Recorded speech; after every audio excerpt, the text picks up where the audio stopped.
discussion for California vector agencies, and with the rapid deployment of SIT tools, each of this symposium's topics offers further nuance to finding the right solution for each organization.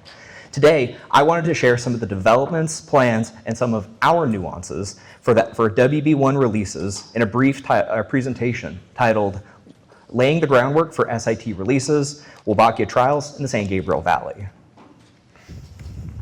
There we go.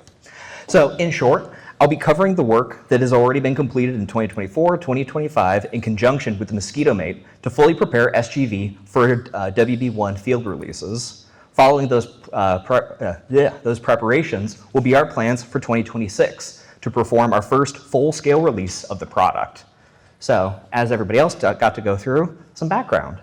So the San Gabriel Valley is home to 26 different cities, 287 square miles, and approximately 2 million residents.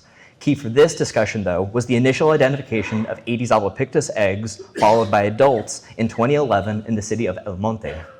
This kickstarted our work on assessing Aedes control measures and updating our practices. Jump ahead to 2025, and we've now identified Aedes mosquitoes in every city within our agency boundaries.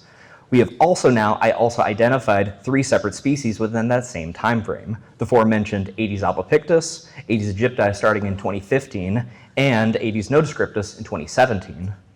What started as directed oviposition collections expanded to district-wide BG surveillance to understand the scope of the populations.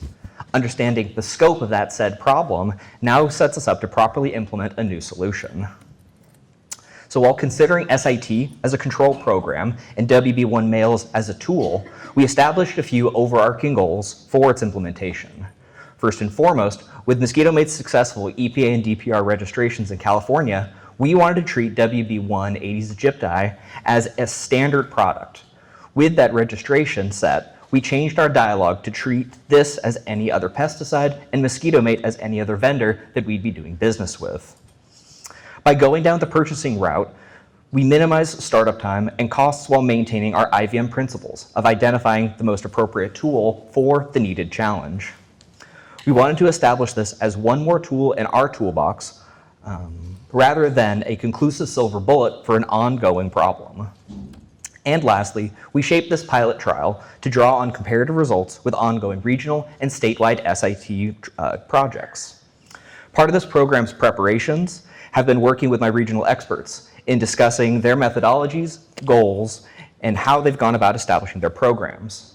You'll hear from some of them today and the excellent developments that they've been making, but in making this conscious choice to evaluate purchasing WB1s rather than rearing and sterilizing with X-rays, we can add more to the collective conversation surrounding SIT than following an existing path.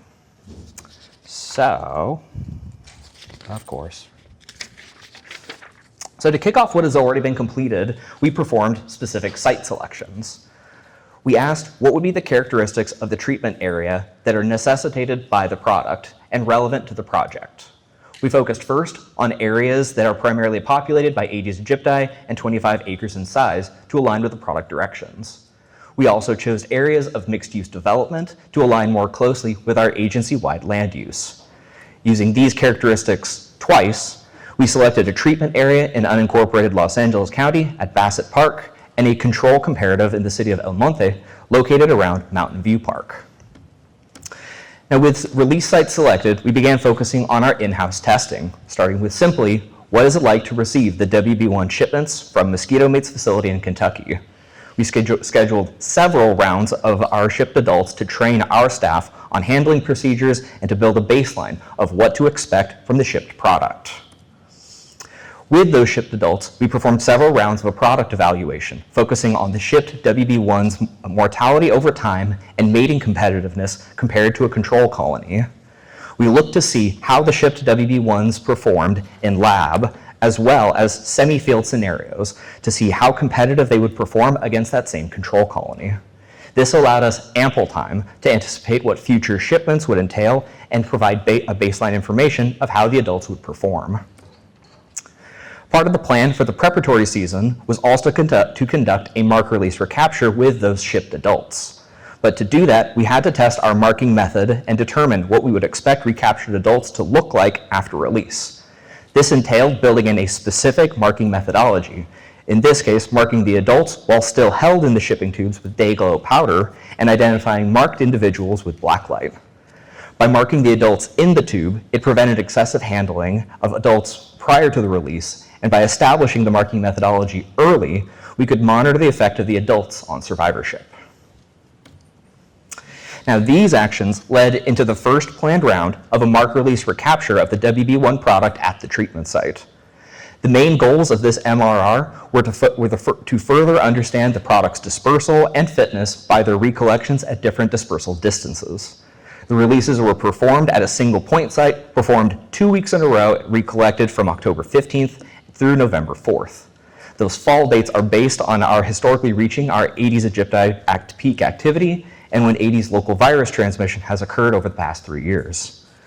We repeatedly deployed 15 BG Sentinel-2 traps over the recollection period, with traps set at distances from 50 meters up to 450 meters from the release site. Now, in tandem with this product evaluation, our communications team developed a specific branding strategy, SGV Mosquito Match, to establish community relations with our populace and give our teams guidance when discussing Wolbachia, WB1, and all SIT releases. This has been a fully fledged program designed to prepare, engage, and direct our audience when inquiring about SIT releases occurring at the district. For those interested in more information about the specific Mosquito Match program, they presented their strategic development last year as a part of the SIT Outreach Strategies webinar, currently stored as CEU 27-0008. Now that leads us into our prospective plans for 2026. Where we will be performing a second mark release recapture planned for June, repeating all procedures from the first release. This repetition will provide comparative results to the initial mark release recapture and will be performed just before our Aedes abundance historically increases. Additionally, all year long, we'll be continuing to build our comparative data sets between our treatment, control, and district-wide Aedes collections. Lastly, for 2026, we'll be performing our first full-scale release of the WB1 product across the full 25-acre treatment area. This area has already been transected into 25 identically sized acres to ensure release sites are consistent. We anticipate this release to occur from July to October and plan to release adults twice per week. I really want to thank and congratulate the surveillance team for their hard work on this entire year, and to thank every member of SGV for their input, curiosity, and development in this initial rollout of this program. For those interested in this or other San Gabriel talks, please follow the QR code to our website, and thank you all for your attention.